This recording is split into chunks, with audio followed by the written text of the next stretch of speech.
芈月妹妹，多日不见，别来无恙？多谢惠后惦记。你终于回来了，这一日我苦等良久。我也曾揣测过再次与你见面的场面，没想到会是眼下这般情景。让姐姐好好看看。自打6岁，在父王的大殿与你相识，转眼快30年了。物是人非啊！你说的对，我有今日，无论好坏，都拜你所赐。怪只怪老天，让你我相生相克。既然姐妹一场，此时你若心生悔意，跪倒在我脚下向我告罪，我虽饶不了你的性命，但可以给你一个体面的死法。你就算杀了我，你仍然掌控不了大秦的天下。你别拿先王的遗诏吓人。我已调查许久，若真有那遗诏，早就出头露面，有迹可循。我也曾想过，或许遗诏在你那儿，那就更好了。只要你死了，那遗诏就会跟着你灰飞烟灭，销声匿迹。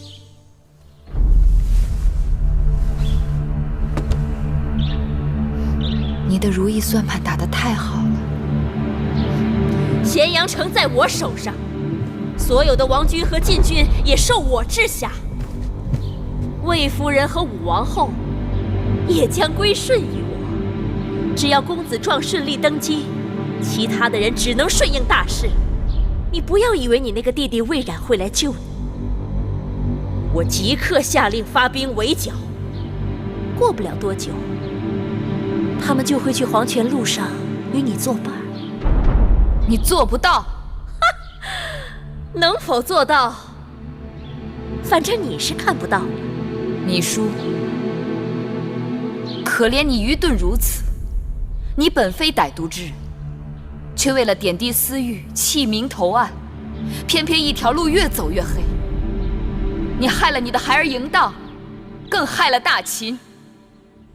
先王若是地下有知，如何饶得了你？好个芈月，不见棺材不落泪。珍珠，张嘴。是。你干什么？放肆！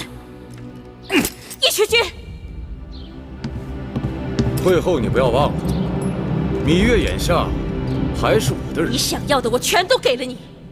这芈月是我大秦的囚犯，带着你的人，全都给我滚出宣誓殿！大秦乃礼仪之邦，会后是你请我来的，就不该轻易下逐客令吗？啊！你还想做什么？把这些义渠野人给我撵出殿去！不就是逼着老子翻脸了是吧？在下早就想领教义渠君的身手了，请来。会后，会后。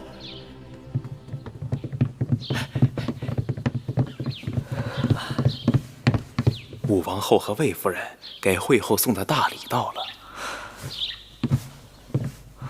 他们送的什么？让微臣替惠后看看。有劳了。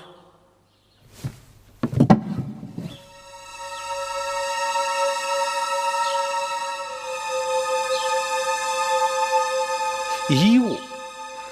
谁的遗物？这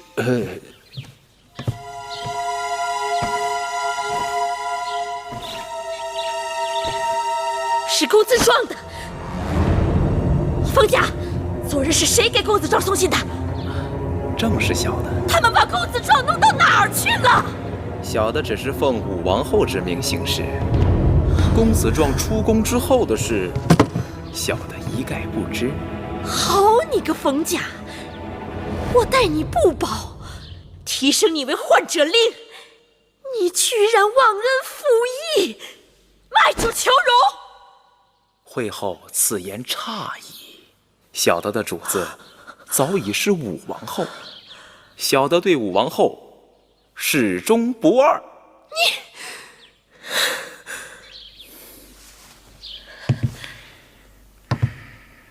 大监冯甲，恭迎武王后魏夫人进殿。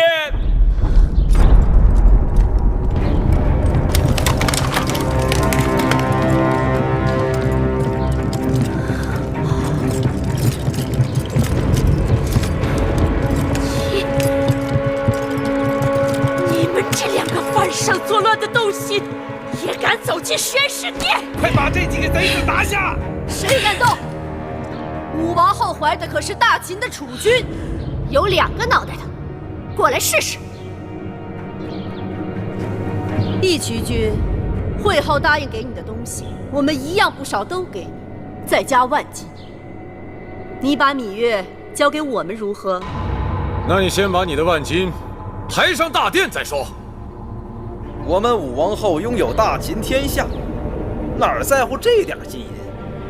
快来人呐！把芈月用链子锁起来，关进囚笼。放肆！芈月是会后想要的人，岂容你们染指？抢人呐！你不看看老子的剑，答不答应？至于会后，武王后马上就要生下武王的子嗣，你也该交权了。只要我还活着，你想都不要想！会后没法子，会后再过几日，这宣誓殿就有新王了。哎呦！殿下，魏夫人，还等什么？即刻叫人抓起这些妖言惑众、企图篡位之徒！干相，识时务者为俊杰。新王即将登基，武王后对每一位老臣都寄予厚望。你们把会后请回交皇殿，这宣誓殿也让他做得太久了。会后乃先王遗孀，你们休得无礼！谁敢再往前一步，格杀勿论！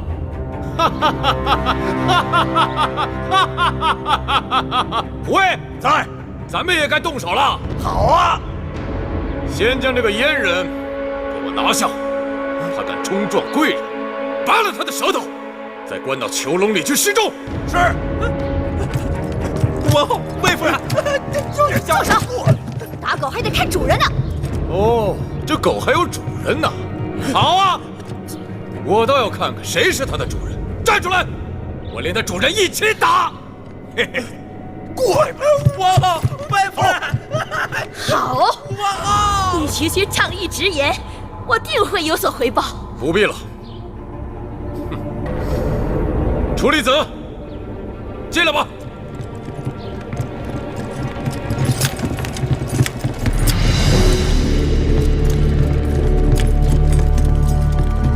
楚离子，司马将军，你们怎么来了？臣奉先惠文王遗诏，迎新君继位。哪来的遗诏？哪来的遗诏？武王后身怀大秦未来的储君，就算是先惠文王有什么遗诏，你们也应该跟武王后知会一声。魏夫人不说我还忘了，武王后身子沉重，十分辛苦。只可惜，储君在哪里？难道你们还要继续耍这骗人的把戏吗？你说什么？我说什么？我说什么？你们应当心里明白。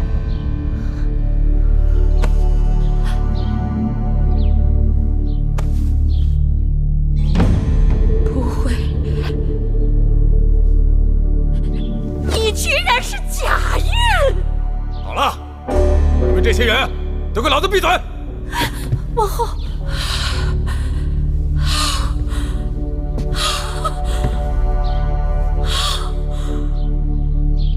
芈夫人，请吧。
迎继，凯替君子，仁爱宽厚，深明大义，特传位于公子迎继。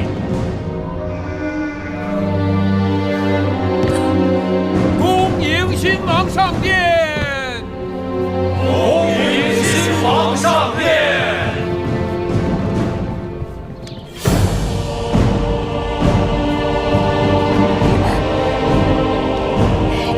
背着我捣鬼，你们疯了啊！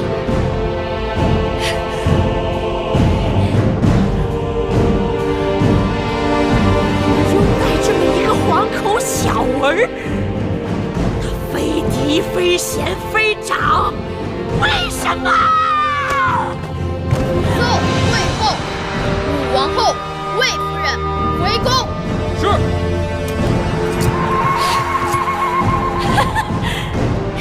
你们都睁眼看看他，他凭什么为王？我是帝后，非我认可，没有人有资格登基做大秦的君王。我等受先惠文王遗诏，拥戴公子季继位为王。甘相，你呢？说话呀！会后，大势已去，你还是回交房殿吧。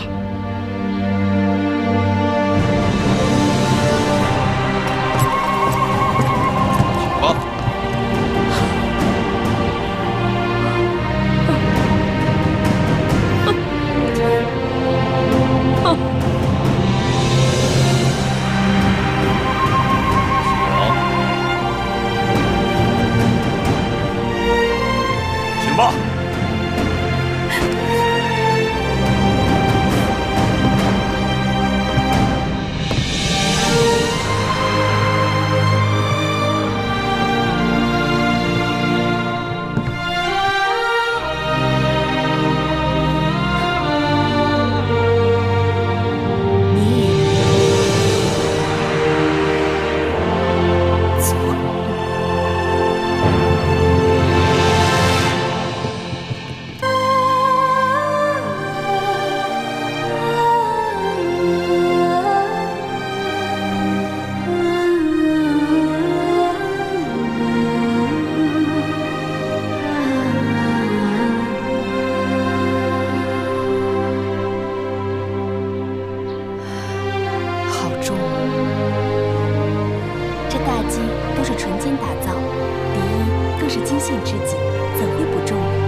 我是说，今日是第一次上朝，心里好沉重。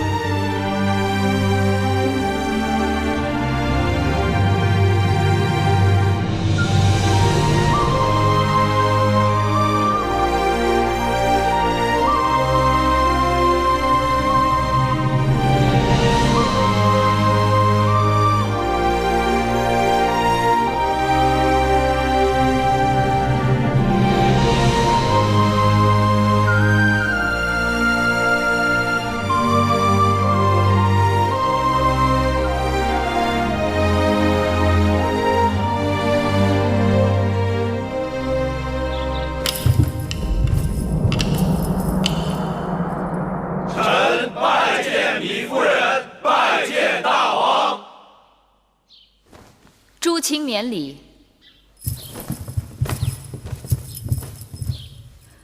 今日议立何事？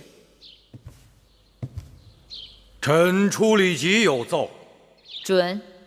先武王当在洛阳宾天，子贡已经运回咸阳，因朝廷内乱，迟迟未曾落葬。既然武王当的灵柩已经回到咸阳，当葬入王陵。是。会后所言极是。甘相，你说什么？微臣说会后英明。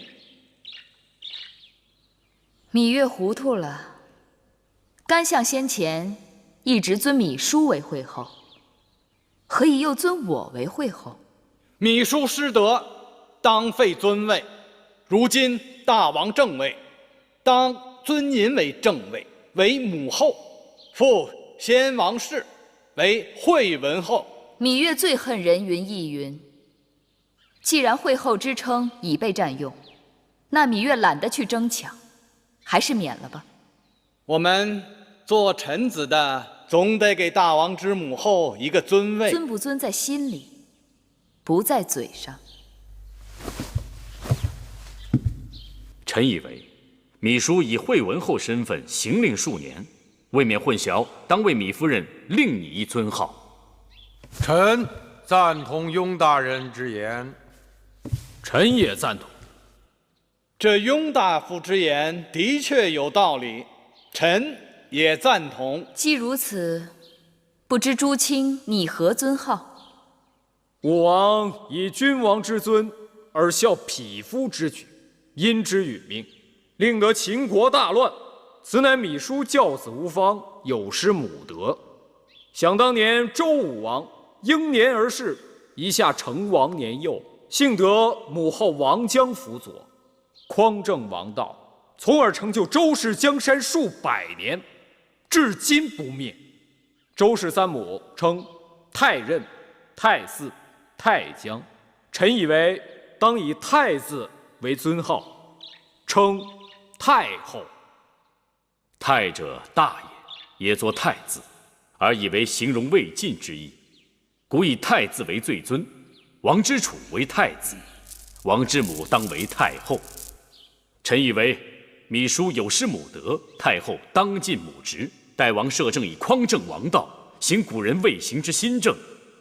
故建议自今日起，王之母当不负前王谥号，另行单独称为太后，不知可否？臣以为魏冉将军、雍瑞大夫所言甚是。初离子以为如何？臣但遵王意。既如此，自今日起就尊圣母为太后。寡人年纪尚小，为了大秦王业，当由母后临朝称制，代掌朝政。臣拜见太后，愿效忠太后，凡有所命，誓死相随。臣拜见太后，愿效忠太后，凡有所命，誓死相随。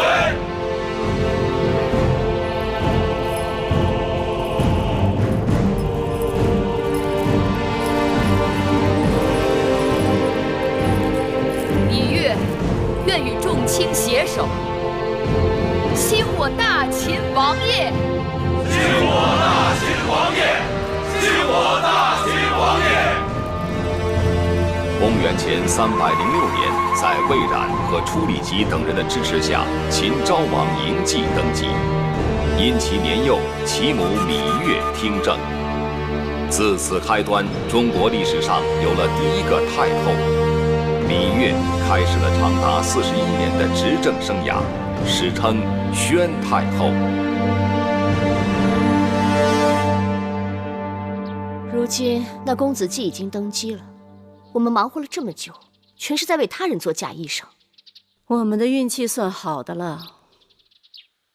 不知这芈月是一时顾及不上，还是有别的顾忌，竟然没有即刻追究我们给他下蛊的罪责。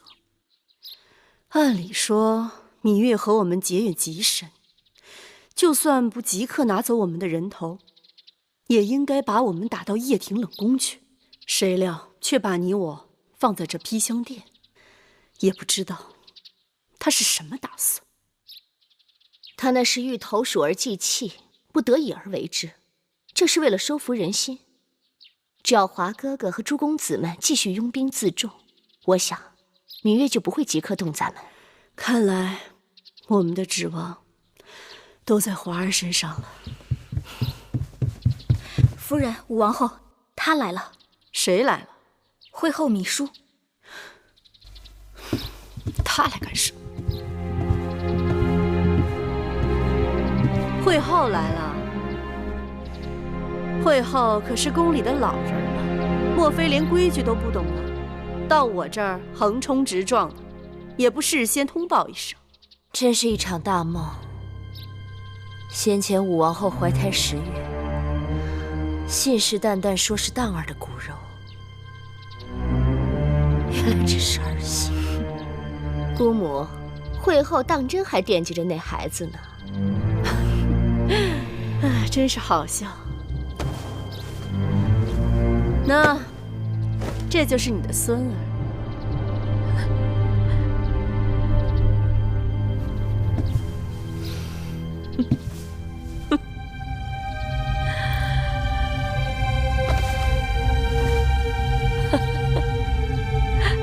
魏婴，这就是你干的好事。好歹当儿是你的夫君。会后大王不在了，我跟姑母总得寻条活路吧。沉鱼也好，贾玉也罢，可你们不能去害公子壮。我们哪里有害公子壮？我们只是派人把他送到华儿那儿去了。若不是你一心想独揽大权，硬要立公子壮为大王，还使尽手段想除掉我华儿，我们也不会出此下策。哼！你们自以为得计，到头来帮了谁？公子华吗？如今登基的是芈月的孩儿公子季，愚不可及。众臣们拥戴公子季登基，那也只是权宜之计。朝政未稳，人心未定，谁能保证就没有翻盘的机会？咸阳城外与朝堂对峙的10几个公子当中，最出色的就是我华儿。过些时日，这咸阳城还不知道是谁的天下。你只有一个公子华，而其他公子呢？别忘了，我才是先王后。先王所有的孩儿都是我的孩儿，宫中哪个公子要登基，那都得我首肯。更何况，这宫外边还有10几个想争夺王位的公子，我说立谁为王，谁就是王。嫡庶有别，即便你养育公子华30多年，也抵不过母后2字。你再托大，也拖不过先王。公子季，他可是有先王遗诏的。大不过先王这话不假，可你怎知道那遗诏不是伪造的？芈月伪造遗诏，罪不可赦。从今以后，国之要政，就要拜托出离子和雍大人你等重臣了。微臣不敢。朕坐于宣誓殿，如坐针毡，纵目望去，大秦内忧外患，国势崩溃。如今是强敌环伺，百废待兴，而新王弱小，势单力孤。你们看，该作何打算才好？武王当在位时，关闭四方馆，只用匹夫莽汉，弃用贤良之才。诸公子之乱，又让上君当年所立秦法名存实亡，军队分成无数派系，国家连年外征内战，人丁减少，田园荒废。最大的症结是，有魏、楚、赵、韩、燕等国军队驻在函谷关外，只等瓜分秦国。依微臣看，这诸公子之乱是当务之急。当初诸公子为争王位而相互残杀，如今新王继位，应设法说服他们，以江山社稷为重，臣服新王。函谷关外军情危急，诸国皆通报要向我大秦派出使者，说是入咸阳朝贺，实则心怀恶意，想与我大秦讨价还价。据可靠消息，前不久魏、楚、韩3国就偷偷派人前往雍城，与公子华密谈。有诸国在公子们的后面煽风点火，想让造反的公子们偃旗息鼓，只怕得大费周折。列国本打算让我们秦人一味自相残杀下去，然后不费吹灰之力便可瓜分秦国。但如今新王继位，他们的如意算盘落空，自然是要赤膊上阵。如此看来，这内忧外患彼此息息相关。可眼下秦国的确是千疮百孔，重伤垂危。我不能再让他经受风雨和战争。秦国渴望休养生息，可列国却不肯给我们这样的机会。如此看来，先对付这5国强敌，那便是重中之重。驱散了函谷关外的虎狼，我们便可腾出手来对付内乱。而朱公子身后没有了列国的唆使，这闹事的心性也就会小了许多。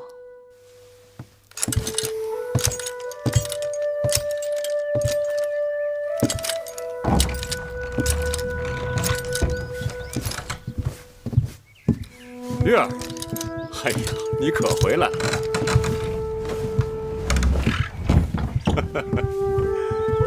哎，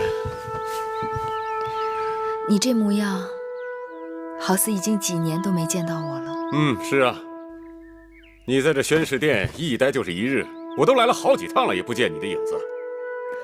宫中事务繁杂，百废待兴，我也是身不由己。哎呦，累了。来，坐下说。你们这些秦人呐，无趣的很，有什么事情处理不了的啊？放在我们草原呐，谈得妥就一起喝酒，谈不妥上马开战，有什么事情处理不了的？万事都这样简单利落就好了。好累。今日那些伺候芈姝的内侍禀报说，芈姝突然兴起，跑去披香殿了。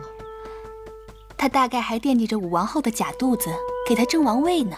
要是知道了真相，他大概把武王后和魏夫人都恨苦了。这做梦做醒了，总会有点心痛。你们先前这个秦王啊，也算个好汉，但眼光不行，养了那么些个恶婆娘。有几个女子做女儿家的时候，不是冰清玉洁的，可到了这后宫，就菊花为止。这里看起来花团锦簇，却是最荼毒人心的地方。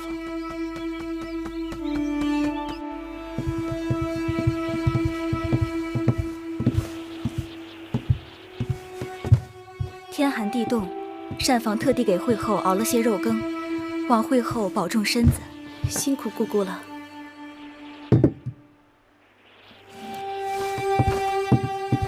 奴婢告退。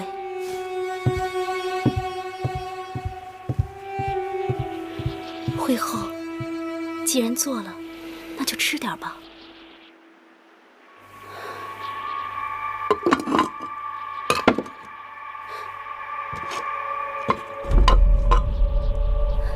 惠后，你看，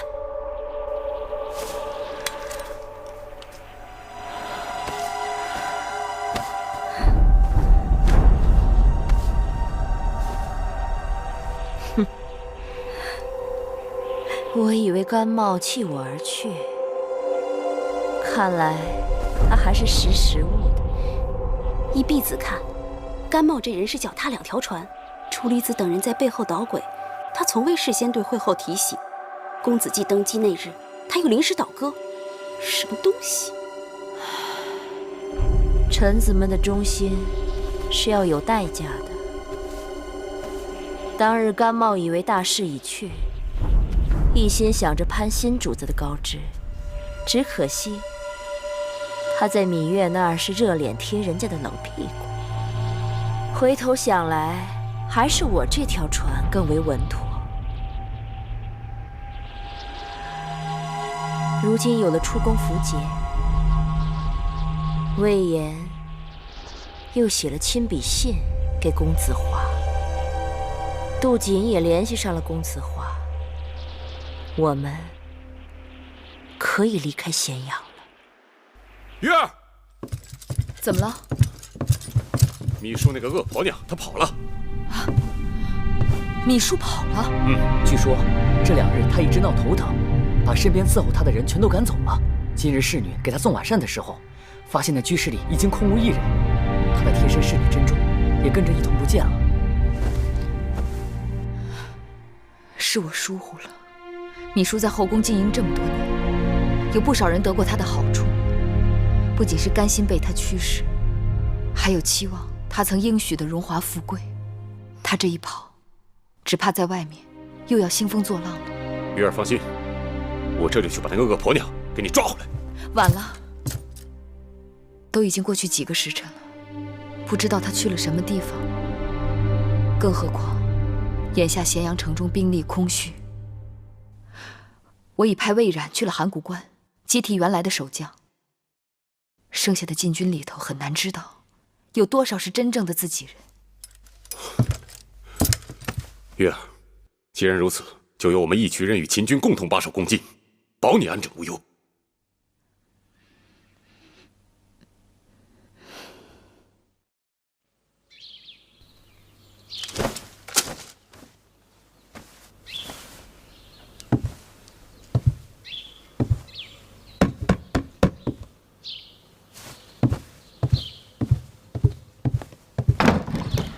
是你？甘相可是心浮气躁了？您怎么来了？你不知道朝廷正满咸阳在抓你吗？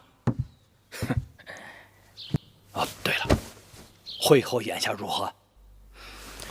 放心，此刻会后正在雍城公子华的驻地里安然无恙。正是会后叫我来给甘相问安的。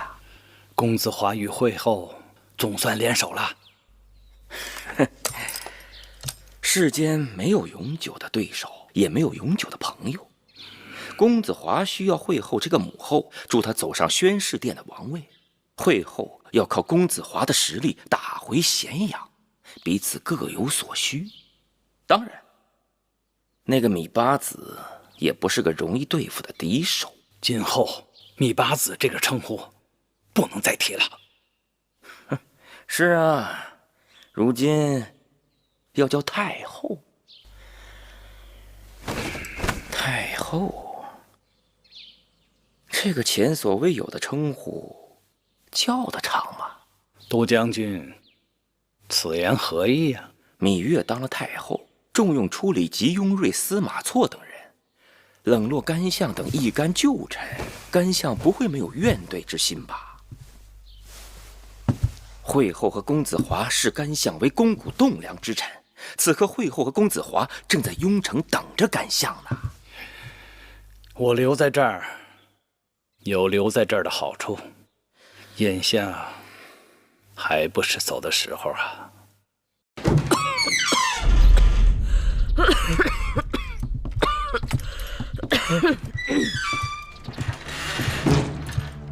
拜见母后。拜见母后。免礼，坐吧。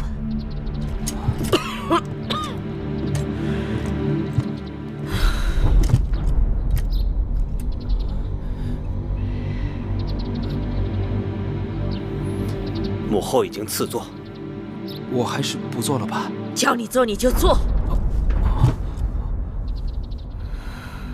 眼下，我们与咸阳那边的战事陷入了僵局。我找你们来，就是想看看你等有何高见。当日父王杀商鞅而不废新法，而今在朝中支持芈月的那些人，有很多都是在新法实施以后而得以提拔的重臣。新法废除旧的世卿世禄，以军功大小定王族身份之高低。那些没有军功的宗室儿女转眼落魄。对此，甘茂等旧臣和宗室旧族早已耿耿于怀。假如我们宣布在秦国废新法，而恢复旧制，如此可以得到各郡县原来封地爵位被削了的旧族支持，亦可打击在朝中拥立芈月的那些臣子们。兄长，高瞻远瞩，高瞻远瞩。好，那就照王二说的办。当日，我已在自己的封地恢复了旧制，深得旧族人心。若真在全国恢复旧制，倒真是可以享者云集。但这全面恢复旧制，重新分封，是要朝廷颁旨的。我是先王正妻，众公子嫡母。眼下，我们的朝廷就设在这旧势力最强，曾是秦国几百年救国都的雍城行宫。储君就是你公子华。所谓天时地利人和，我们颁旨，名正言顺。芈月等人伪造遗诏，当天下诛。只要旧族当中愿意跟我们走的，立即宣召下去，恢复他们旧日绝路，世袭代代相传。如此一来，只怕秦国真的要乱一阵子了。乱了好啊，乱了天下，芈月母子就能早日父慈。等我重回咸阳宫，我定以嫡母之位封你为秦王。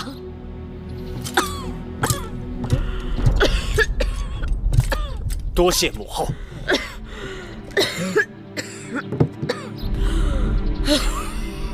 下去吧。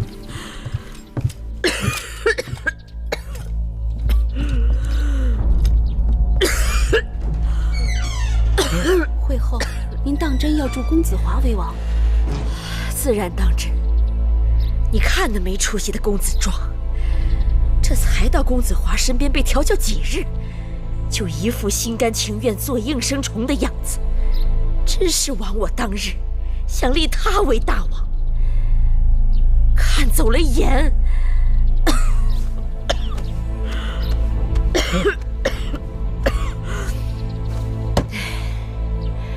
不过，我不光答应了公子华为王，也应允了子雍、子轩、子峰等人。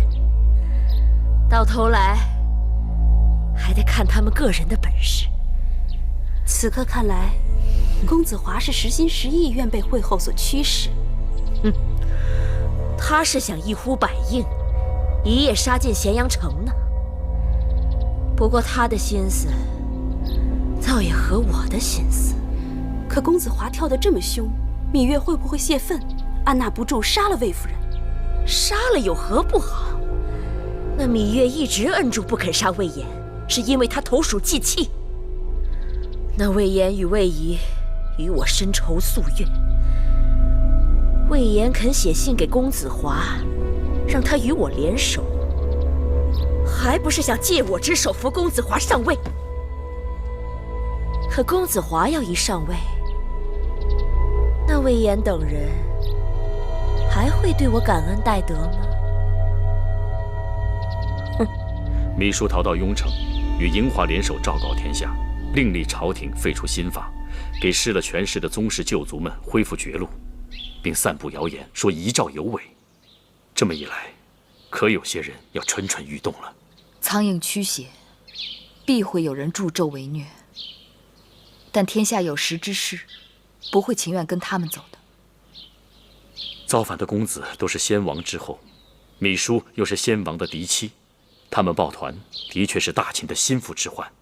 公子们造反，并非都是情愿。公子华与他们结盟，也并非都是牢不可破。当日武王当猝死，王位空悬，芈姝弄权，有的公子觉得不公，奋起造反。如今王位已定，朝廷不妨给他们指一条更好的路。我已经书信给过去的旧友，请他们进宫做客。照理讲，有一个人今日就该到咸阳了。太后，您看谁来了？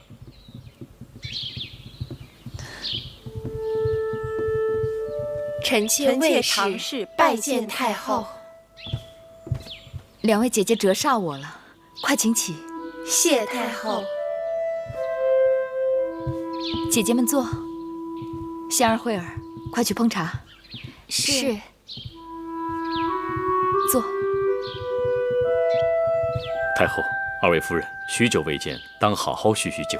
雍瑞就不打扰了，告退。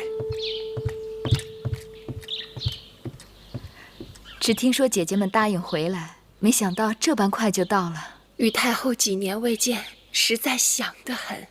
姐姐这几年住在公子池那边逍遥自在，远离咸阳的是非，能把姐姐请回来，真是不易。池儿虽孝顺，可我在那边整日也是闲暇无事，实在烦闷。正巧太后邀我回宫，恭敬不如从命。两位姐姐待我一贯真诚，能来看我，着实让我高兴。先王过世时，木心被芈姝手下所害，亏得唐夫人冒险救下，请太医疗伤。木心还一直未谢过姐姐呢。唐夫人，小的木心，多谢夫人救命之恩。快快请起。太后，妾身惶恐，妾身也只是看木心是个忠仆，不忍他被奸人所害。好在木心命大，若不如此，神仙也救活不了他。说起来实在惭愧，对比唐姐姐，我就差了许多。妾身从不敢冒险得罪谁，只能暗地里做些小事，透个消息，行个方便，只盼着若是在我失势落魄时，别人能看在我素日善心待人的份上，不作践我便罢了。魏姐姐何必客气？宫中的明白人不多，魏姐姐却是其中的一个。为人善谋，我将来倚重魏姐姐的地方还有很多呢。当年芈姝设计，用几个桃子挑拨诸公子，逼迫他们反出咸阳。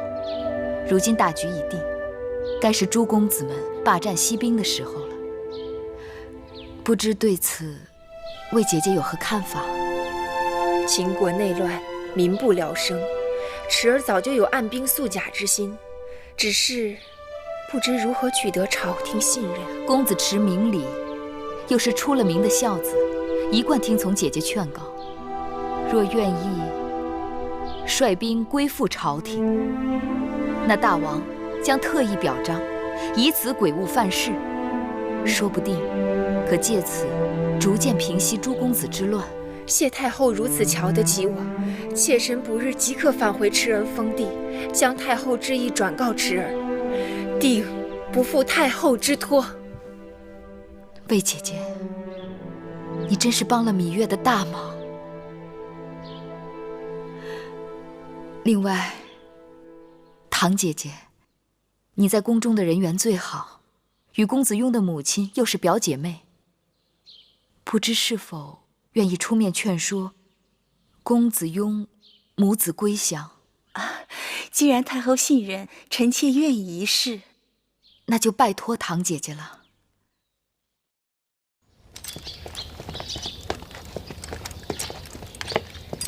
进去吧。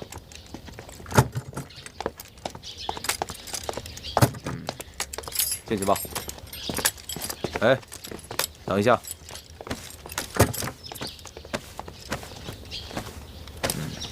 进去吧。岂有此理！简直是闻所未闻。我大秦恭进，怎么可以让那些敌戎之人来把守？我大秦臣子又怎么可以让一群人随意搜身？太过分了！我们手头的兵马都调去平乱了，眼下这攻进守卫之事，实在是捉襟见肘啊。这蒙将军啊，说的甚是。再怎么说啊，也不能让胡人在宫里胡作非为。这一眼望去啊，简直成了狄戎人天下了。甘相此话不妥。义渠在先会文王之时，就是我大秦的一部分了。此刻你张口胡人，闭口狄戎，岂不是要把他们赶出去？紧急军情！紧急军情！紧急军情！紧急军情！禀太后，公子华就和公子轩、公子峰和公子少官等8位公子，以奉惠后之命为由，欲进逼咸阳，讨伐大王和太后。函谷关外的各国兵马也与众公子遥降呼应，蠢蠢欲动。有魏冉在，我不用担心函谷关。谋反公子的兵马离咸阳还有多远？公子峰的兵马进展最快，离咸阳大约还有5日的路程。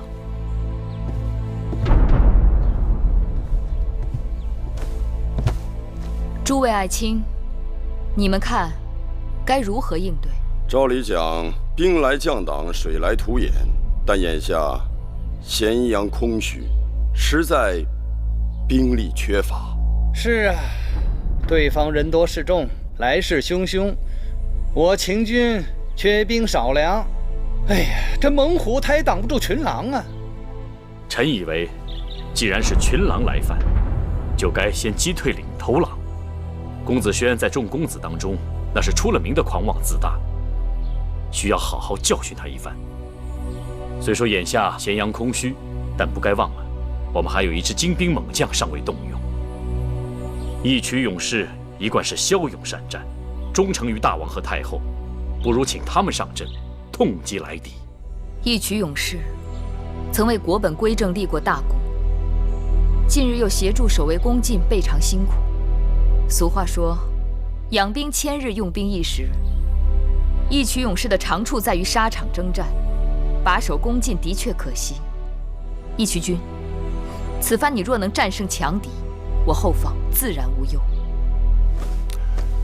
太后放心，义渠人定不辱没使命。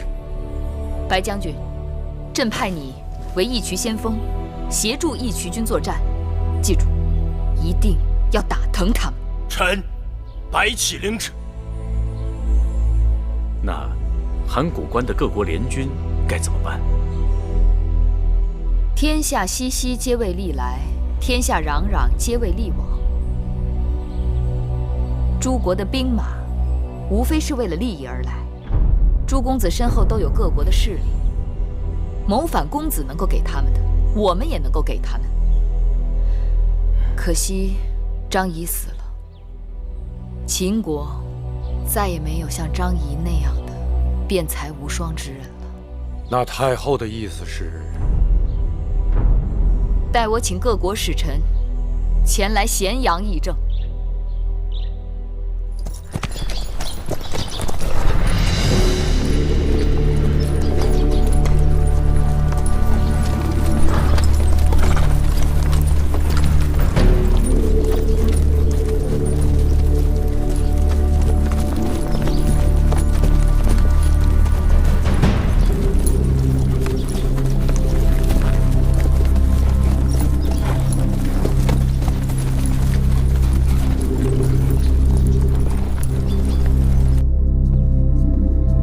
拜见太后。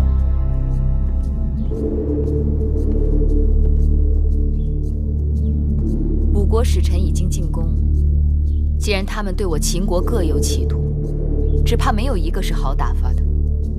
如何应对？诸卿可有高见？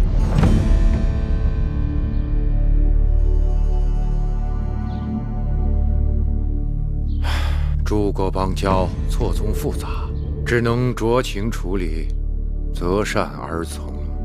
那哪位爱卿愿意不辞辛劳，担此重任？与列国使臣交涉，这少一句，哎呀，就是丧权辱国；这多一句，就是惹祸，挑起事端，兵连祸结呀。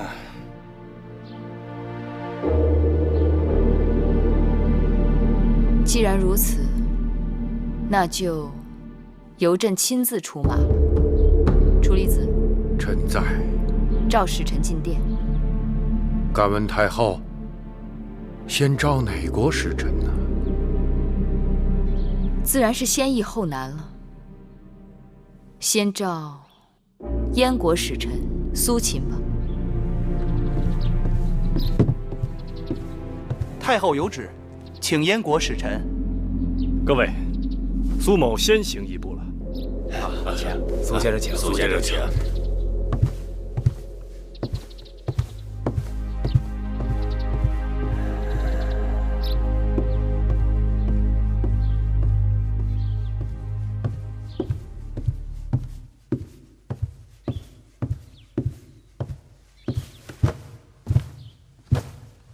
燕国使臣苏秦拜见太后。苏相不必多礼，请起。赐座。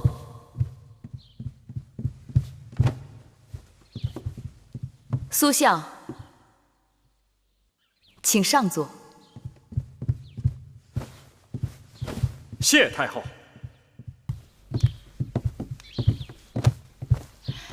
议后可好？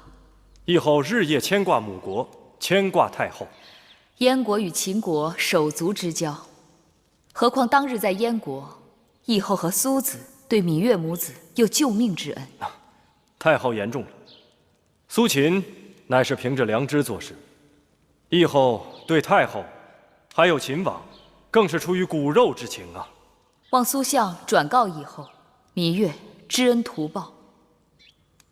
多年来，秦国与燕国一直交好，因子之之乱，燕王与齐国结下血仇。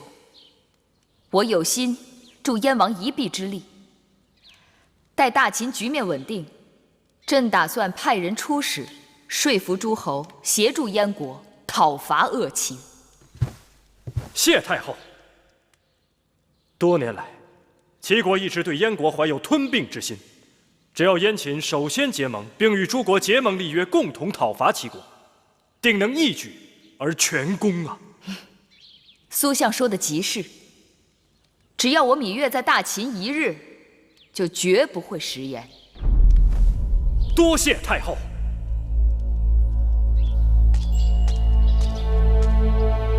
太后有旨，请楚国使臣。哦，哎呦，苏相，晋大夫，这是秦国太后写于我国议后的信。苏相，是要撤兵了吗？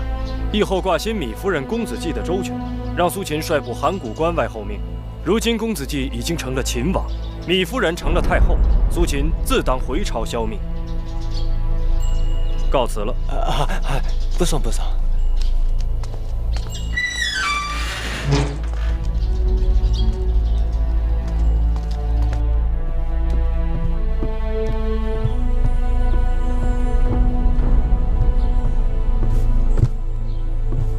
外臣晋上，拜见太后。晋大夫何须多礼，赐座。晋大夫，请上座。谢太后。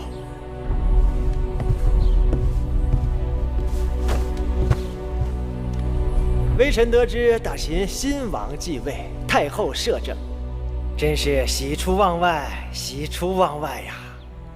太后原是我楚国公主，所以但有所命，我大楚必当全力以赴相助太后。我虽登大位，但内忧外患日夜不宁。如今见到了娘家人的面，得到了母国的承诺，我这颗心终于是放下来了。木心是。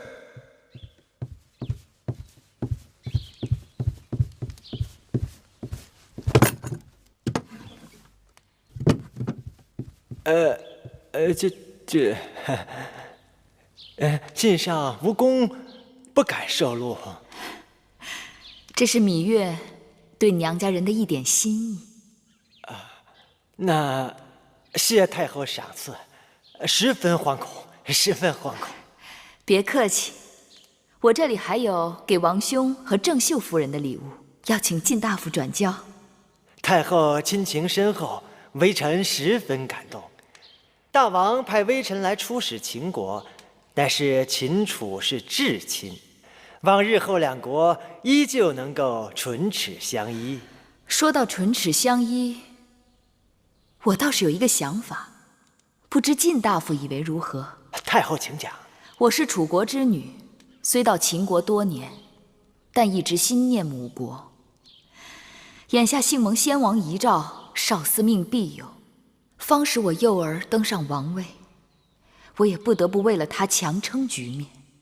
但晋大夫知晓，我本庶女出身，不懂得国政庶务，而秦国的文武大臣都各有各的算盘，身边无一人相助。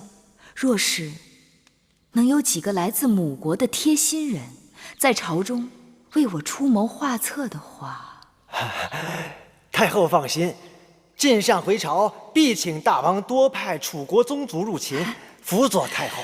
那太好了。不知太后可有中意的人选？我一个后宫妇人，能知道什么人选？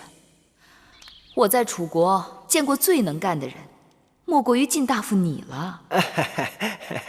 不如就你留下来，作为我秦国的上大夫，如何？晋上才识浅薄，不堪重任。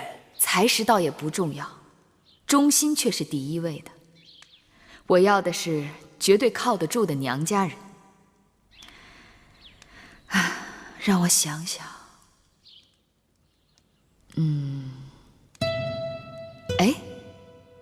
大王的幼弟米荣在楚国无所事事，不如就让他过来帮我。闵荣？对，闵荣将军那是文韬武略，由他来辅佐太后，那真是再好不过了。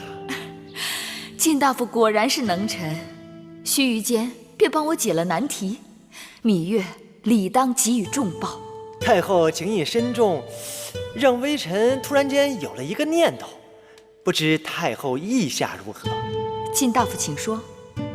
自古以来，两国联盟最好不过联姻。我楚王现有一个幼女，是赵美人所生，长得那是闭月羞花，正好与秦王相配为夫妻。甚好。方才我还在想，先会文王遗下一位小公主，我意欲嫁给楚国公子。妙，真妙，两个亲事一块办，亲上加亲。那秦公主许配给太子恒，如何？太后，如今太子恒不得大王欢心，南后郑袖有意让公子兰成为储君。如果太后把秦国公主许配给公子兰，那南后郑袖必定投桃报李，感恩太后。那如此，秦楚两国患而宾开，一切就有劳晋大夫了。哎呀，怎么，晋大夫有难言之隐？太后啊，此次楚国劳师远行，虽然太后有礼物赠予大王与夫人，可是对手下那些将士们总得有个交代呀。况且我临行之前，老令尹有话在先，不得上庸城，不许外事。所以，太后，您看，这容易。秦楚两国若能结亲，那就让上庸城作为我秦国公主的嫁妆，陪送于楚国，如何？太后英明。太后放心，您交代的事儿，微臣一定办好。那告辞了。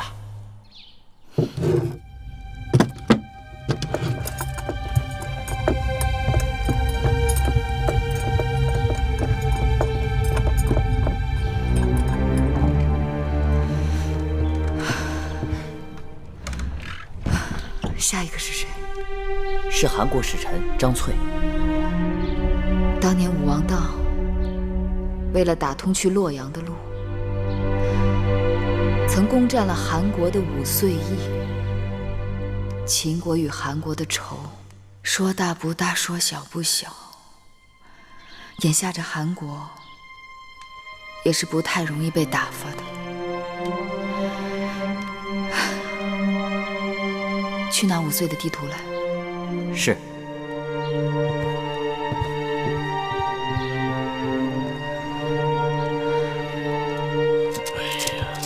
已经过去2个时辰了，也不知前面到底结果如何了。是啊。国之大政，我们这些做朝臣的、做国相的，这一点不得而知，还不能插手，这还有我们这些大臣们何用？楚离子，你倒是说话呀！你是左相，我是右相，这个时候我们总得有个说法。此事交给你，你能办得了？就算我办不了，可那太后只是后宫妇人，这么大的事情，总该跟我们这些臣子们商量个章程啊！既然太后不肯商量，那就等等看结果吧。大人，商谈的结果出来了。去！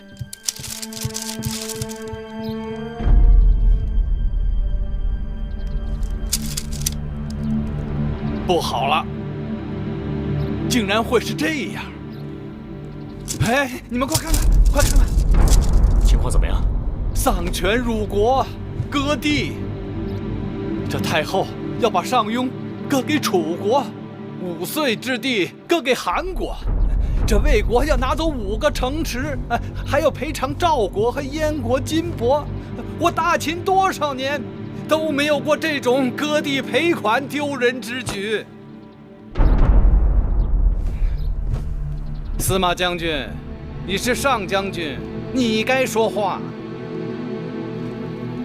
孝公的时候，我们割让城池给别人；到先惠文王的时候，是别人割让城池给我们。列国之际间，强弱易位，城池转来倒去。干相，你如此渊博之人，是没见过，还是没听过？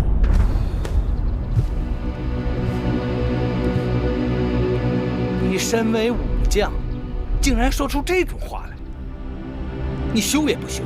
我为何而羞？干相，前一阵魏冉曾带人在函谷关与韩魏2国拼死苦战，秦国将士已损失10之7八。这次若与5国交涉失败，诸国定会群起而攻之。你若手中还有兵马、粮草、武器，就赶紧发给我们，我等即刻就去边关与敌国决一死战。这司马将军是未战先怯呀！我甘茂吃的是朝廷俸禄，得的是大王恩惠，为了这大秦江山，哪怕是孤身涉险，也在所不惜。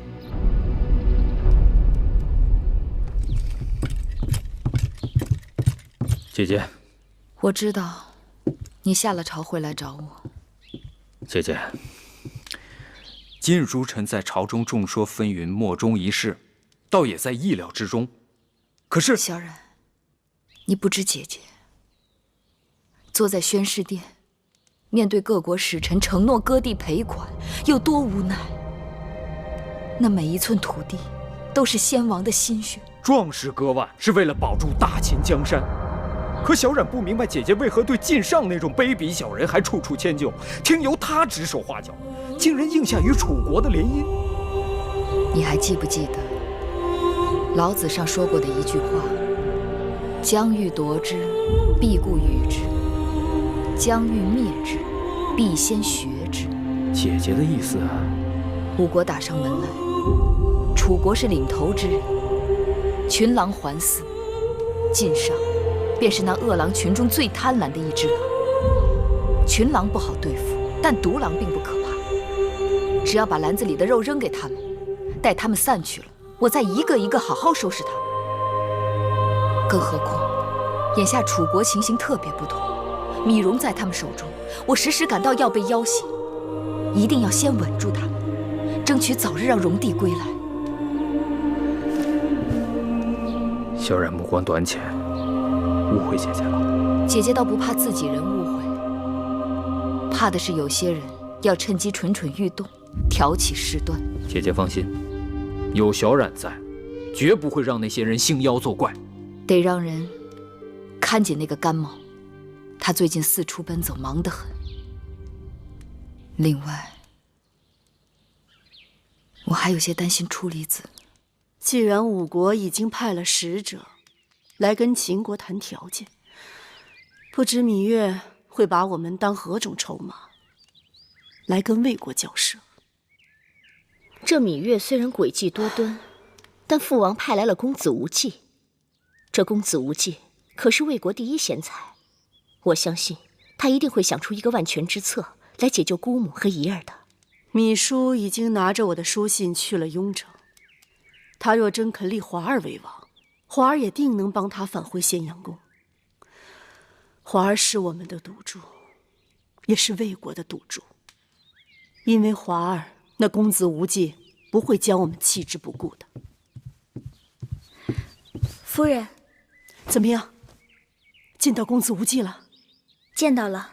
我告诉他，夫人和武王后都日日思念母国和魏王。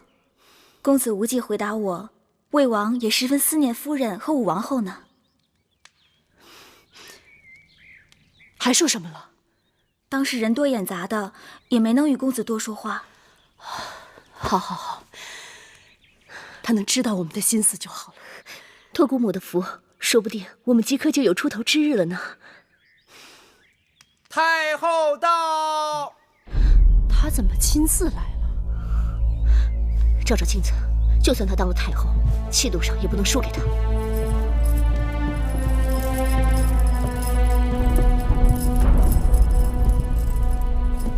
太后亲临披香殿，我等不胜荣幸。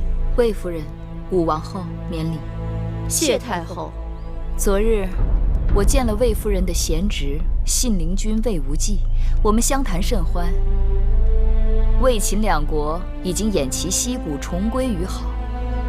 我想这等好消息，当由我亲自来告诉你们，这心里头才踏实。